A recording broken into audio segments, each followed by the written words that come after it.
എറണാകുളം ഷൊർണൂർ പാതയിൽ 96 പാളത്തിൽ ചെറിയ വിള്ളൽ ഉൾപ്പെടെയുള്ള തകരാർ നേരത്തെ കണ്ടെത്തിയിരുന്നു. പുതിയ പാളങ്ങളുടെയും മറ്റും അഭാവം മൂലം അന്ന് ചെറിയ അറ്റകുറ്റപ്പണികൾ മാത്രമാണ് നടത്തിയിരുന്നത്.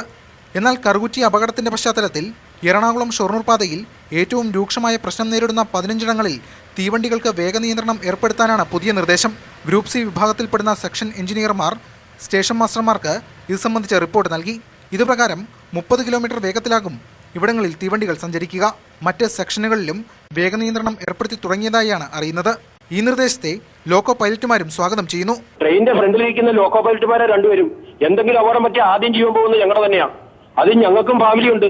അപ്പൊ അതുകൊണ്ട് തന്നെ സുരക്ഷിതത്വം വളരെ പ്രാധാന്യം കൊടുക്കുന്ന ഒരേ ഒരു കാറ്റഗറി ഞങ്ങൾ മാത്രമാണെന്ന് ഞങ്ങൾക്ക് വ്യക്തമായിട്ടറിയാം. വേഗനിയന്ത്രണം വന്നതോടെ സംസ്ഥാനത്ത് തീവണ്ടികൾ വൈകും. പാളത്തിൽ പ്രശ്നങ്ങൾ ഉള്ളതിനാൽ തീവണ്ടികൾക്ക് വേഗത കുറയ്ക്കണമെന്ന ആവശ്യം തങ്ങൾ നേരത്തെ മുന്നോട്ട് വെച്ചിരുന്നെങ്കിലും ഉന്നത ഉദ്യോഗസ്ഥർ എതിർക്കുകയായിരുന്നെന്നാണ് ഗ്രൂപ്പ് സി വിഭാഗം എഞ്ചിനീയർമാർ പറയുന്നത്.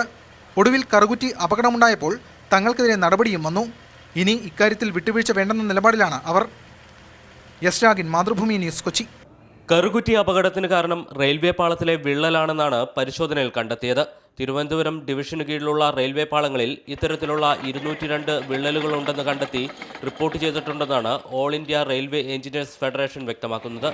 3 മാസത്തിലൊരിക്കൽ നടത്തുന്ന അൾട്രാ സ്കാനിംഗ് മെഷീൻ ഉപയോഗിച്ചുള്ള പരിശോധനയിലാണ് ഈ തകരാറുകൾ കണ്ടെത്തിയത്.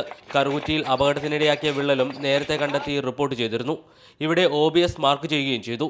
എന്നാൽ 3 ദിവസം കൊണ്ട് പരിഹരിക്കേണ്ട ഈ തകരാറുകൾ ഉന്നത ഉദ്യോഗസ്ഥർ അവഗണിക്കുകയായിരുന്നുവെന്നാണ് ആരോപണം. 150 കിലോമീറ്റർ റെയിലുണ്ടെങ്കിൽ പ്രശ്നം പരിഹരിക്കാൻ കഴിയും.